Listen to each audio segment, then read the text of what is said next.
Alors qui n'existait pas, c'était plutôt un couloir avant. Ok. Donc on a l'entrée du T3 ici et l'entrée du T2 ici. Et en fait, elle a décidé de faire un style scandinave ici dans le T3 et un style plutôt industriel, on verra après dans le T2. Je fais une visite tous les quarts d'heure, 20 minutes, ouais. je m'installe dans les appartements. Oui, c'est bien. Et à la fin de la journée, on a nos dossiers. Hein. Bonjour à tous, bienvenue dans cette nouvelle vidéo. Alors on est nombreux aujourd'hui pour vous présenter donc un projet d'investissement qui a été accompagné par Germain et Mathias. Voilà, deux conseillers de projet locatif, donc bienvenue sur la vidéo. Et notre cher artisan que je te laisse présenter par Germain. Malik, c'est un artisan avec lequel j'ai l'habitude de travailler donc, sur Mâcon. On a déjà fait ensemble plusieurs projets, dont celui-ci là qu'on va vous présenter. Bon, on va pas rester longtemps dehors, parce qu'il pleut. C'est vrai qu'il pleut. Donc rien que ça, vous pouvez déjà envoyer les likes, vous abonner, mettre les commentaires. Donc rapidement, c'est des appartements qui se trouvent dans l'immeuble qui est juste derrière vous. Ouais, c'est pour ça qu'on voulait démarrer la vidéo sur l'extérieur, pour vous montrer un peu la façade, cette belle façade. Ouais. Et donc il y a deux appartements. Est-ce que tu veux expliquer en moins de 30 secondes? En moins de 30 secondes, en fait, c'est un projet de division. C'est-à-dire qu'au départ, c'était un seul appartement. On verra qu'est-ce qui nous a amené à faire ce choix de créer deux appartements complets dedans. D'accord. Mais c'est un projet de division. Donc à partir d'un grand plateau, on a recréé vraiment deux appartements, un T3 et un T2.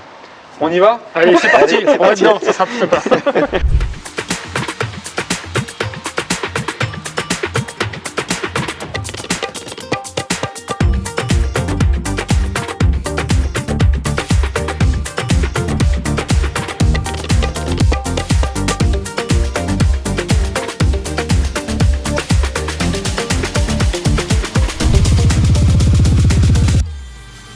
Pour les nouveaux, je vous souhaite la bienvenue sur la chaîne YouTube. Je vous invite déjà à vous abonner, à liker la vidéo. Ça nous aide à promouvoir la chaîne YouTube. Ici, vous trouverez des conseils pour investir en immobilier. Et je co-dirige la société Projet Locatif, qui est une société spécialisée en investissement locatif, qui propose des investissements clés en main pour les acheteurs, mais également de travailler en mandat de vente pour ceux qui souhaitent arbitrer leur patrimoine. Vous avez un lien en description. Je vous laisse regarder notre site internet et nous avons actuellement 120 conseillers, tous des multi-investisseurs, pour vous aider à acheter ou à vendre votre bien d'investissement locatif.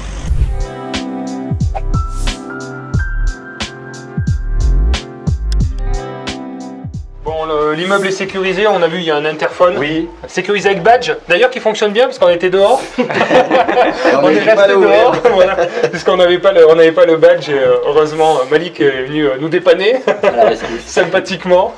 Et donc là, en fait on est sur un vieil immeuble mâconnais, un immeuble typique mâconnais, donc on est ici au premier étage, donc structure pierre, on voit en façade, on a des belles pierres apparentes, avec des beaux volumes, des belles hauteurs sous plafond, donc on va découvrir tout ça. En fait pour la petite histoire, moi quand j'ai visité cet appartement au départ, c'est par l'intermédiaire d'un agent immobilier de mon réseau qui m'a prévenu en fait parce que je cherchais des colocations. À l'époque c'était pour faire une colocation, je me rappelle Mathias. C'est la fiche de départ. Ouais.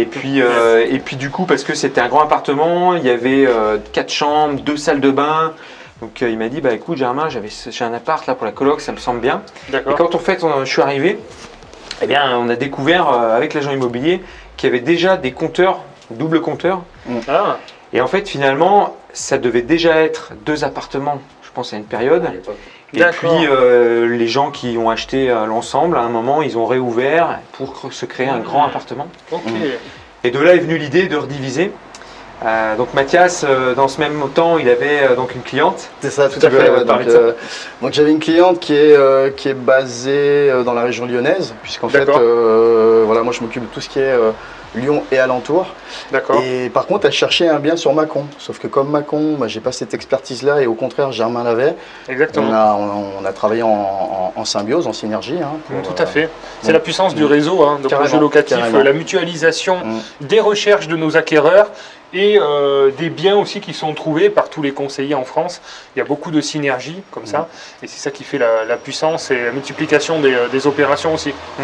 Donc très bien. Et donc toi Mathias, toi ça fait un petit moment aussi que tu fais partie de l'équipe projet locatif, et tu fonctionnes plutôt bien, tu réalises pas mal d'opérations. Des personnes qui souhaitent faire appel à tes services, quel est ton secteur de prospection? Donc tu expliques un petit peu, et quel est ton domaine de compétences des projets que tu as l'habitude de proposer? Voilà, alors en fait moi je suis basé à Villeurbanne, donc à côté de Lyon. Par contre la plupart de mes projets se font pas à Lyon et Villeurbanne parce que c'est très patrimonial et pour du locatif c'est un peu plus compliqué. Du coup je fais tout ce qui est à 1 heure, 1 heure et demie de Lyon, donc je vais dans le département 01, Bourg-en-Bresse par exemple, je vais dans le 38 jusqu'à Grenoble, je fais le 42 aussi, donc côté Rouennais, donc le nord de la Loire. Et puis 69 aussi, bien sûr, parce que c'est quand même mon secteur. Donc c'est assez vaste. Et les projets que tu as réalisés avec des clients, tu as fait des immeubles, tu as fait des appartements? C'est ça, principalement, alors soit des T2 meublés, soit des immeubles. Voilà, en gros, c'était ça. Et puis une colocation aussi à Rouen, puisque c'est une ville où il y a pas mal d'étudiants. Donc on a monté aussi une colocation 3 chambres. Très bien. Donc voilà, globalement c'est ça, c'est plutôt petite surface meublée, immeuble ou colocation. Donc budget, tu peux partir sur des petits budgets pour les appartements seuls, et immeubles sur des budgets assez importants finalement. Ouais, voilà, appartements, ça c'est large. Ouais, ça va démarrer à 50-60 000 pour les appartements, tout inclus. Avec nos honoraires, les travaux, les frais de notaire. Et puis ça peut monter pour les immeubles jusqu'à 1 million. Hein. Après, tout dépend du projet. Tout à fait. De la capacité financière du client et la rentabilité. Tout à fait. Hyper important. Le sujet qui fasse.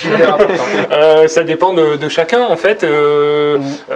Dans quelle fourchette tu peux annoncer en pourcentage? Ouais, en pourcentage de rentabilité. C'est ce qui est un peu demandé, mais comme je le dis tout le temps, hein, vous le savez, il y a toujours une réalité derrière chaque rentabilité. Carrément. Alors, moi, tous mes projets, ils s'autofinancent à minima et c'est souvent entre 8,5 et 10% brut. Voilà. Au-dessus, c'est plus compliqué, surtout à part si on fait de la courte durée. Mais bon, ça demande beaucoup de travail, beaucoup d'énergie, c'est hyper chronophage. Moi, j'en fais à titre perso. Voilà, c'est différent, mais pour mes clients, je leur propose rarement en fait. Ouais, d'accord. À moins que ce soit vraiment leur choix, mais sinon. Mais voilà, entre 8 et 10%, on trouve des bons compromis. Voilà. Mais nous, moi, je vois passer des fois des projets très rentables sur le papier, mais dans des secteurs mais vraiment pourris, où c'est déserté de locataires. Et donc, voilà, nous, c'est vraiment pas le choix de projet locatif. Si vous voulez faire de l'hyper rentabilité, il y a peut-être d'autres personnes qui savent mieux faire que nous. Et nous, ce qu'on veut, c'est la satisfaction de nos clients. On a réalisé bientôt 1000 projets maintenant en moins de 5 ans et voilà, on n'a que des clients qui sont ravis, qui rachètent avec nous, qui nous proposent des fois des reventes parce qu'ils souhaitent arbitrer, récupérer du cash ça se passe super bien dans la durée. D'ailleurs pour la petite histoire, la cliente qui possède les deux biens, elle nous a connus par rapport à son mari, son collègue à son mari et notre client. Voilà. Ah oui, donc voilà, c'est vraiment le bouche à oreille, elle nous a connus vraiment par le bouche à oreille. Bon, très bien. Donc elle a l'air contente d'après Germain. C'est ça qui fonctionne bien. Bon, parfait. On va regarder ça alors et puis voir un petit peu les travaux aussi qui ont été réalisés dans cet appartement. Et on va vous présenter tout ça. Il y a peut-être eu un petit coup de peinture. Voir un peu plus. Voir un peu plus. Ok. C'est plus la peinture. Bon, j'imagine. Bon, j'ai vu que tous les compteurs étaient individuels et pour le coup, il y a 2 compteurs pour les 2 appartements. Ouais, c'est ça. 2 compteurs électriques, 2 compteurs d'eau. Très bien. Il y a un des appartements qui a un chauffage gaz avec son propre compteur et l'autre on l'a mis en tout électrique. Donc ce qui fait qu'ils sont vraiment complètement autonomes l'un de l'autre. Parfait, très bien. Donc en fait, il faut s'imaginer qu'avant ça c'était la porte d'entrée finalement du grand appartement. D'accord. Hop. Donc aujourd'hui, ça constitue un sas. Ok, qui n'existait pas. Alors qui n'existait pas, c'était plutôt un couloir avant. Ok. Donc on a l'entrée du T3 ici et l'entrée du T2 ici. On va peut-être commencer par le T3, ça peut être plus fluide. Ouais. Ok. Hop. Allons-y. Donc en fait voilà, je disais. Ah oui, très bien. On est sur des volumes, sur les vieux bâtiments, sur le bâtiment ancien de Mâcon. Super. Donc avec des beaux espaces de vie. Ah oui, effectivement. Oui, il y a de la place. Donc ici, la cliente, quand elle s'est positionnée, donc évidemment c'était pas meublé, donc ça c'était une des parties. Mais sur ce côté-là, finalement, on avait assez peu de problématiques, si ce n'est qu'il n'y avait pas de VMC. Ouais. Donc hors de question de laisser un appart locatif sans VMC. Donc là, il y a eu un petit peu de travaux. Peut-être Malik, si tu veux nous montrer en 2 mots. La partie technique. On a monté un caisson avec une VMC qui est derrière. D'accord, intégré. Voilà, intégré. On a fait une goulotte pour emmener la gaine de ventilation dans la salle de bain. D'accord. C'est tout incorporé dans le... Tout à fait, dans le caisson. Qui revient avec un autre caisson. On va sortir un autre caisson en angle là, pour ressortir la sortie extérieure. L'aération extérieure. Dehors, qui ressort donc et après ça longe. Ça sort dehors. Entre les 2 appartements. Et là, dans ce caisson-là, ça sort sur la... C'est une fenêtre. Sur la partie extérieure. Voilà, sur la partie extérieure. C'est intéressant de voir. Et Et regardez, on a mis le ventile juste sur le côté. D'accord. Ah, il a fallu trouver le chemin là. Ouais, exactement. Il a fallu trouver le chemin, mais c'est essentiel une VMC dans un appartement, comme tu le dis, Germain. Et tout en respectant à peu près, que ce soit propre, en respectant le. Oui, parce que là, effectivement, tu nous expliques le chemin, mais ça se voit pas du tout, c'est totalement intégré. Voilà. On se rend pas compte de la problématique. Donc dans cet appartement, on avait déjà cette belle cuisine. Ouais. Donc en fait, il y a finalement eu très peu de travaux, quelques petites reprises. Je sais même plus, il y a peut-être eu des cache-prises, il y a eu des petites choses, des bricoles, les volets qui fonctionnaient pas bien, donc des petites choses. Donc assez peu de travaux finalement. D'accord. La plus grosse partie, ça a vraiment été d'individualiser du coup le T2. Ok. Donc on va peut-être aller vous montrer cette partie. D'accord, très bien. Et donc là, il y a les deux grandes chambres. Deux grandes chambres. Pour le coup, ça fait un grand T3. Qui est estimé à la location à 700. Il n'est pas estimé puisqu'on a un locataire là, qui va arriver à la fin de la semaine. D'accord. On sera à 750 €. D'accord, très bien. Voilà. Le profil de la C'est un jeune locataire. couple. Un jeune couple d'actifs. En fait, ils viennent s'installer sur la ville. Très bien. Donc eux, ils sont ravis parce qu'ils démarrent dans leur vie de couple, ils n'ont pas de meubles, ils n'ont rien du tout. Donc tout est équipé, ouais. Ici, Nous, on a monté tous les meubles avec le collègue de mon associé. D'accord, on est Il a passé reçu les meubles antiques et puis on a tout monté, dispatché. On est passé par notre partenaire. Ah oui, le partenaire, d'accord, qui fournit les meubles et vous les avez montés. Ouais, c'est ça. En fait, pour l'ameublement, on a proposé plusieurs styles de décoration à la cliente. Via notre partenaire. Et en fait, elle a décidé de faire un style scandinave ici dans le T3 et un style plutôt industriel, on verra après dans le T2. D'accord. Et il y a aussi un peu de récup. Par exemple, ce frigo, ça lui appartenait. Et la condition, c'était qu'il soit en très bon état et que ça corresponde aussi avec le style de l'appartement. Voilà. Donc on a fait un peu de récupération aussi. Donc, il s'intègre bien. Et donc là, pour le budget ameublement de cet appartement, vous savez à peu près combien ça représente? Pour les deux appartements, on était aux alentours de 8 000 €. D'accord. Voilà. T3 et T2 compris. T3 et T2 compris avec tout. Compris. Même la télévision qui n'est pas obligatoire normalement en meublé. Oui. Mais c'est mieux de la rajouter. Donc, bien sûr. Télévision connectée. Très bien, très bien. Oui, mais on voit que c'est complet. Il y a un petit bureau, les lampes décoratives, même les cadres. Plantes aussi, même les plantes. Ok. Ouais, c'est le but, vraiment c'est toujours d'être dans le standing. Ouais. Et puis de valoriser aussi nos locations comme ça, quoi. Ouais, tout à fait. En fait, l'idée, c'est de faire un effet wow pour les candidats. Oui. Comme ça, dès qu'ils rentrent, ils arrivent à se projeter assez rapidement et puis ça facilite la mise en location, tout simplement. Complètement. Du coup, il y a eu beaucoup de demandes quand vous avez posté l'annonce. Oui. Beaucoup de demandes, beaucoup de coups de téléphone. Ouais. Avec un tri. Tu l'as laissé longtemps? Non. Quelques jours. En fait, à chaque fois, c'est un week-end. Parce que j'aime bien mes annonces le vendredi. Ça, je sais que les gens, pendant le week-end, souvent, ils sont sur le bon coin en train de chercher. Ils ont du temps à ce moment-là. Et généralement, je consacre une journée de visite. Donc je groupe, je fais une visite tous les quarts d'heure, 20 minutes. Je m'installe dans les appartements. Oui, c'est bien. Et puis j'enchaîne les visites et à la fin de la journée, on a nos dossiers. Donc, quand on propose des produits comme ça, ça part super vite. Et puis ils se croisent. Oui, donc, rien que ça, c'est pas mal aussi. Ça met une petite pression. Se voit. Oui, tout à fait. Et après, le plus dur, je trouve, dans ça, quand on est investisseur, c'est de refuser des super dossiers, parce qu'on a souvent plusieurs bons dossiers, et de dire non à des gens, on se dit, mais si j'en avais 10 comme ça, je louerais les 10. C'est le plus dur. C'est un bon problème, mais voilà. Là, clairement, c'est ce qui se passe. Parce que ce soit le grand comme le petit, il y a, même en fait au bout d'un moment, j'arrête de répondre, c'est pas sympa pour ceux qui m'écrivent. Non, c'est pas sympa. il y en a trop, quoi. Donc on met les annonces en pause et puis voilà. Donc c'est assez rapide. C'est pas la partie la plus compliquée de trouver le locataire.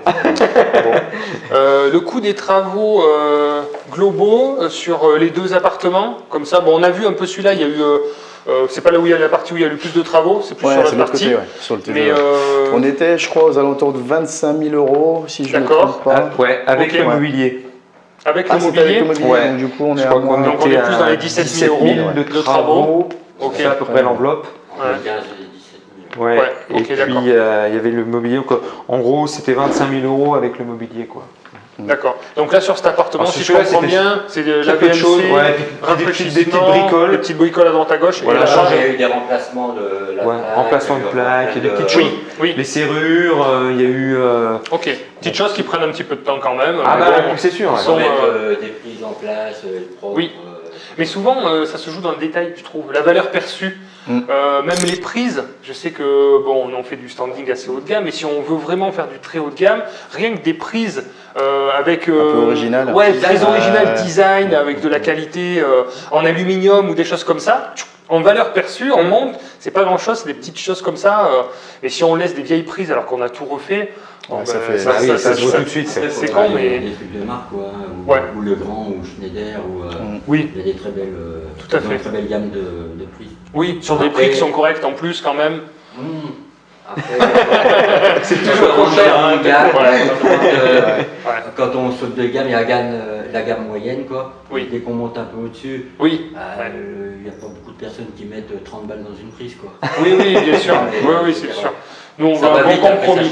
S'il y en a 20, sur les petites surfaces, c'est un budget de 500 balles ou 1000 balles pour des prises. Oui, non. Non, mais là, ce que vous avez mis, c'est Schneider ou c'est Céliane? C'est Legrand, ça? Ouais, ça c'est les Legrand. Ça, c'est les Legrand, Céliane? Ouais. Bon, moi, je pense que ça, c'est un bon compromis, hein. Ou le Schneider. Non, c'est mosaïque, celui-là. Ça, c'est mosaïque? Voilà. Il y a le mosaïque qui ressemble. Alors, c'est Legrand qui le fait. Il n'y a pas la marque Legrand dessus. D'accord. Ok. Bon, ben parfait. On va voir l'autre appartement alors. Ouais. Allez. Le T2. Très bien.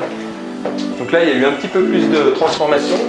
La hauteur sous plafond. Qu'il n'y avait pas cette porte déjà. Super, cette hauteur sous plafond. Ah, pour toi, c'est bien. Hein. Non, mais c'est vrai que ça fait une impression de volume. Là, on a créé la porte.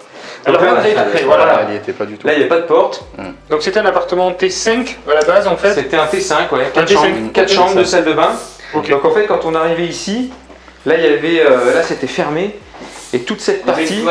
En fait, la salle de bain, elle était là. Exactement. C'était une salle de bain. D'accord, ok. Alors, toute cette partie-là. Un petit dressing, on va dire, et puis ça faisait salle de bain, il y avait une porte là. Ouais. D'accord. Donc on a tout réouvert. Créé donc cette porte-là, installer cette porte-là pour cloisonner la partie qui est restée salle de bain de la cuisine. Ah oui, ça fait une belle douche. Hein. Ouais. Alors la douche était là. Elle était grande, hein, parce que c'était dimensionné pour un T5. Et du coup, elle fait bien son effet aussi auprès des locataires du T2. Parce que quand ils arrivent, oh ouais, super. Ouais, ça fait une super grande douche. Hein. Ouais.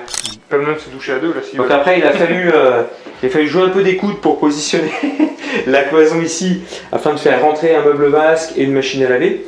Là, ça a été. Oui. Ouais, c'est serré, hein, on a des bons artisans. Non, surtout là pour la cuisine. Il fallait qu'on garde les 180 de largeur de cuisine. Oui. Et respecter, et garder aussi pour remettre la salle. Le linge. Très joli ce meuble haut là. Très sympa. Ouais. Très sympa. Mais donc tout équipé, hein, toujours pareil.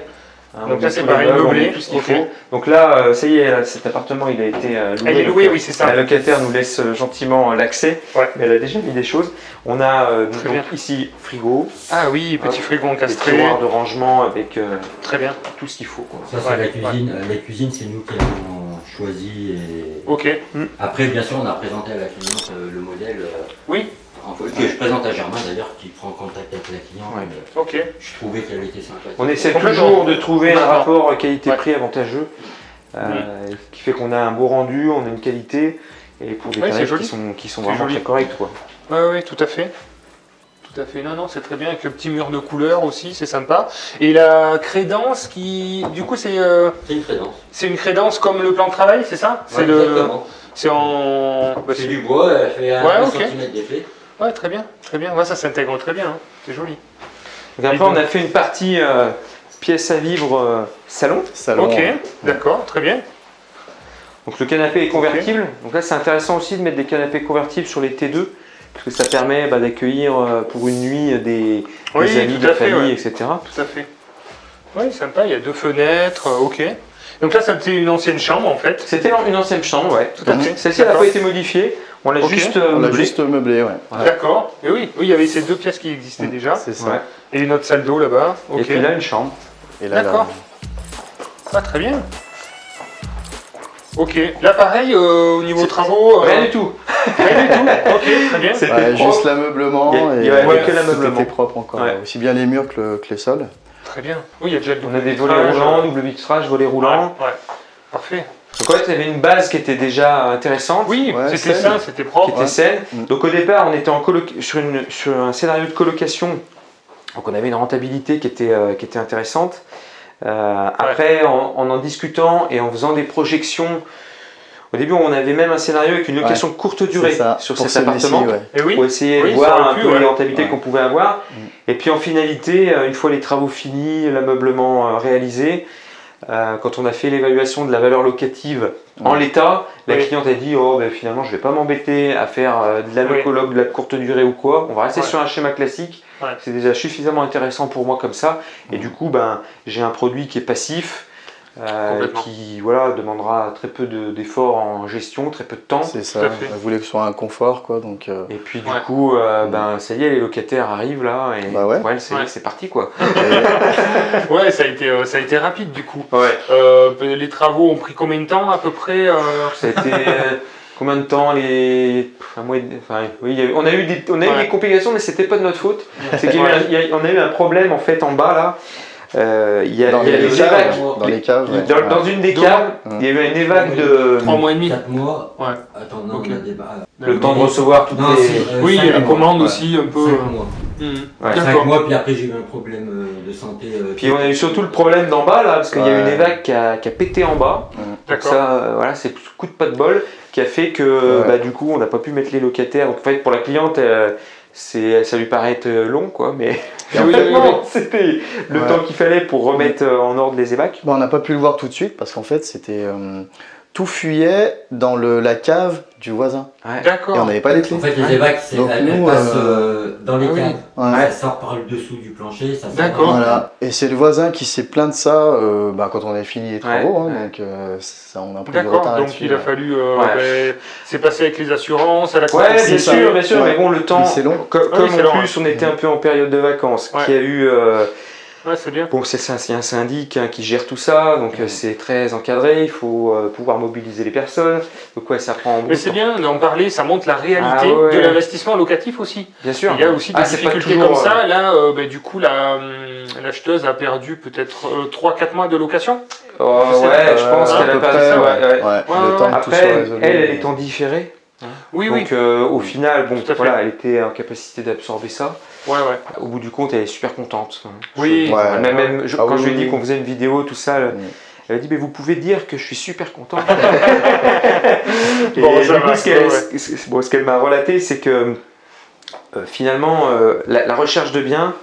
Parce que Mathias, ça faisait un petit moment que tu lui avais proposé déjà des choses. Elle m'avait dit Mathias m'avait proposé des trucs que moi aussi je voyais des fois sur le Bon Coin. Donc elle dit je pense que j'ai la capacité à identifier des projets qui peuvent être intéressants. Elle dit par contre tout le travail qu'on fait derrière sur les projections, sur l'accompagnement au dossier de prêt, sur ensuite l'analyse les travaux, l'analyse des DPE, tout ce qu'on analyse à côté, elle dit finalement c'est énorme et elle a trouvé un confort en fait à travers notre travail. C'est ça. Et l'accompagnement, c'est l'accompagnement qui lui a surtout plu, c'est qu'en fait entre l'analyse, c'est l'analyse de ses critères de recherche jusqu'à la mise en loc. Et elle avait soit Germain, soit moi. En fait, on se mettait. On a toujours été présent en local puisqu'elle habite un peu, pas tout plus près, proche de chez moi. Ouais, c'est ça. Le bien, il est plus proche de chez toi. Et en fait, malgré ça, tout s'est bien passé parce que moi j'ai les artisans disponibles sur place. J'habite aussi sur place, donc ça fait que le projet à la fin il est super fluide quoi. Ouais. Bon, très bien. On va à côté, on décortique un peu plus du coup la situation.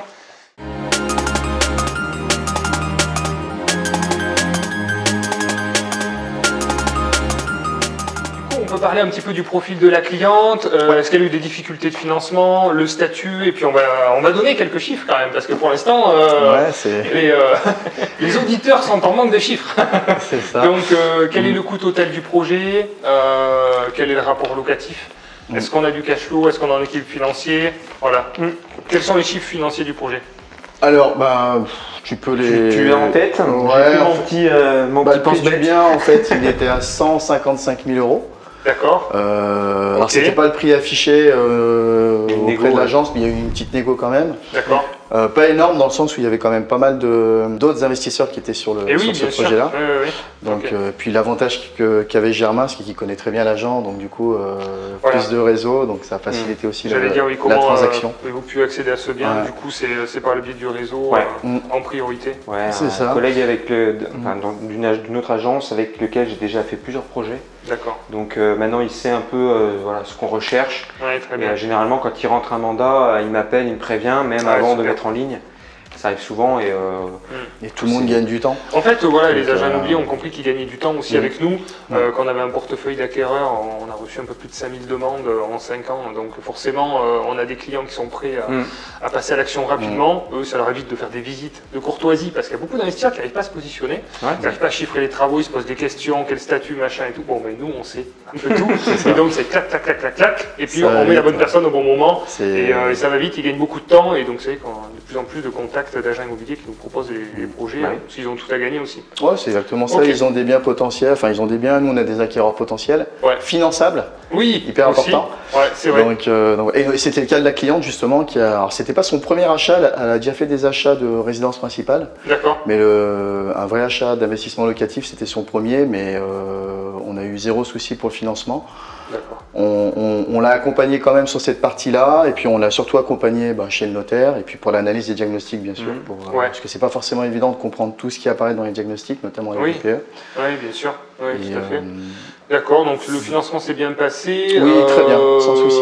Financement sur 20 ans, avec un petit différé. Sur 20 ans, un différé de travaux de 6 mois. Montant, la durée. Parce qu'il me semble que justement là, elle va attaquer, elle était contente que le locataire arrive, parce que du coup, elle va pouvoir rentrer en amortissement. Parfait. Le statut pour acheter cet appartement, elle a créé une structure adaptée, elle a acheté en nom propre. Non, elle a acheté en nom propre. En nom propre. Alors comme c'est du meublé, c'est le régime est super avantageux, évidemment. LMNP au réel, donc avec toutes les déductions possibles. C'est encore une niche fiscale pour le moment, donc autant en profiter. Exactement, tout à fait. En fait, on est sur une opération au total à 200 000 euros, 155 000 euros d'achat, 12 500 de frais de notaire, 25 000 euros de travaux, 7 500 euros d'honoraires. Donc on arrive à 200 000 euros, ça fait une mensualité à 958 euros. Il y avait un apport aussi. Il y avait un apport de 17 000 euros. Un apport de 17 000 euros. Ce qui fait qu'on dégage un cash flow tout de même intéressant, puisqu'on a 750 euros de loyer sur le T3, 550 sur le T2. Donc sur l'année, ça fait un cash flow de l'ordre de 2 000 euros. Donc tout a été refait à neuf.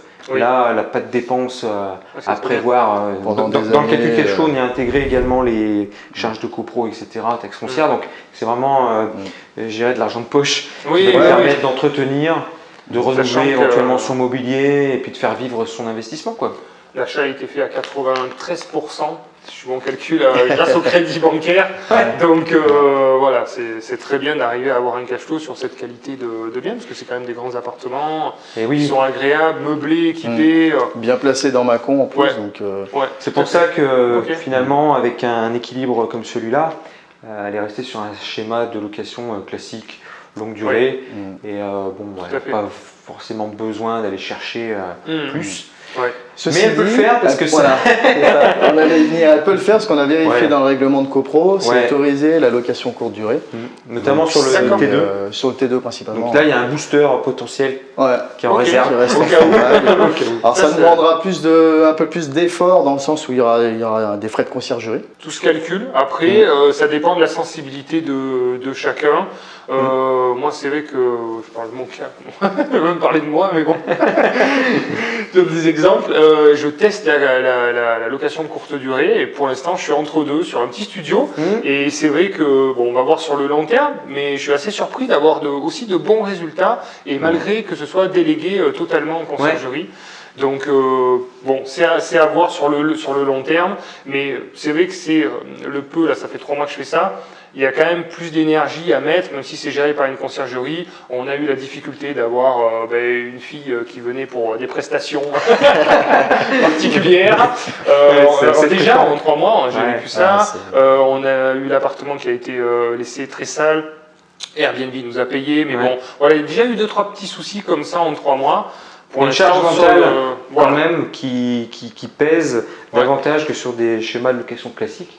Oui. Et puis pour moi, je crois que tu vas dans le même sens, mais un projet il est bon si sur des formats de location classiques on a déjà un équilibre. Après le reste, c'est la cerise sur le gâteau. Exactement. Il ne faut pas se lancer dans un projet immobilier sur des rendements qui sont fictifs en fait, qui reposent sur des schémas de location courte durée, colocation et compagnie.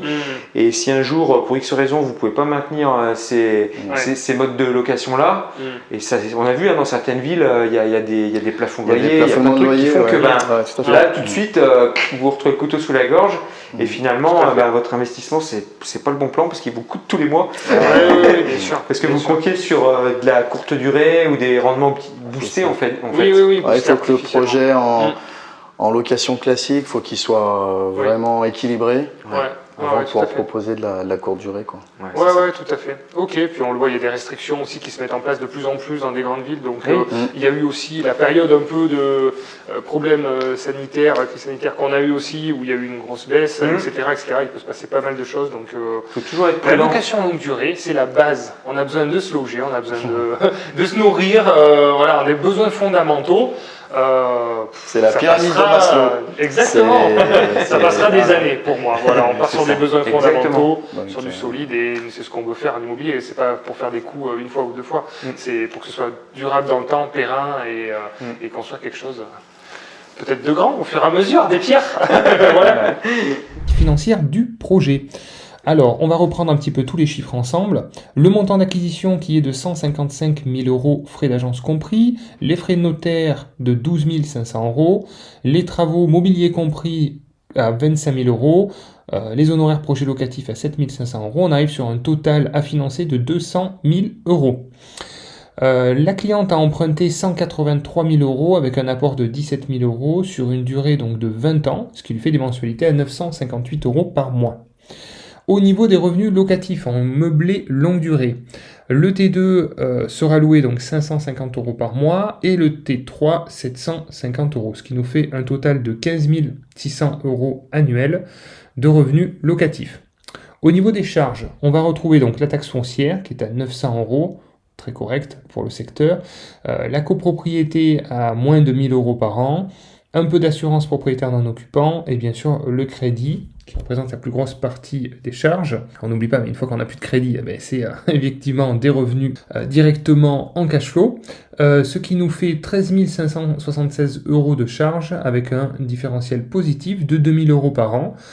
Très bons équilibres financiers avec un peu de charges déductibles pour éviter de payer des impôts. Donc j'ai souvent la question des impôts, mais voilà, vous savez qu'en LMNP au réel, quand vous déduisez 25 000 € plus les frais d'agence ici, les frais de projet locatif et l'amortissement du bien, ça permet de déduire chaque année des tranches comptables, ce qui permet d'éviter de payer de l'impôt sur pas mal d'années. Donc voilà, beaux équilibres financiers pour ce projet, on va dire, de bonne qualité, avec de bons équilibres financiers. Bon, parfait, je pense qu'on a fait le tour sur cette présentation. En tout cas, beau projet, bien placé, bon compromis, c'est ce qu'on sait faire dans le projet locatif, l'entre-deux, la rentabilité, le patrimonial, le bon compromis pour avoir des bons équilibres. Donc bravo à tous les deux pour avoir combiné aussi vos compétences. C'était une belle collaboration et il y en aura d'autres. Il y en aura d'autres. On a failli d'ailleurs refaire plusieurs fois. Ça s'est pas joué à grand chose, donc ça peut se reproduire. Bon, merci à tous. Félicitations à la cliente si elle voit cette vidéo aussi. Bravo pour son acquisition. Merci pour la confiance. Et puis je souhaite plein de bonnes choses par la suite aussi. Peut-être d'autres projets. On y prend vite goût une fois qu'on est rassuré, on se rend compte que ça fonctionne. Bon, le plus dur c'est le premier, puis après une fois qu'on l'a fait, on a envie de recommencer parce qu'on voit que ça fonctionne, on voit qu'on a fait le plus dur. C'est concret. Il y a moins d'appréhension et du coup on se lance. Les barrières tombent. On y va. Pensez à vous aussi. Passez à l'action. Ciao. Ciao.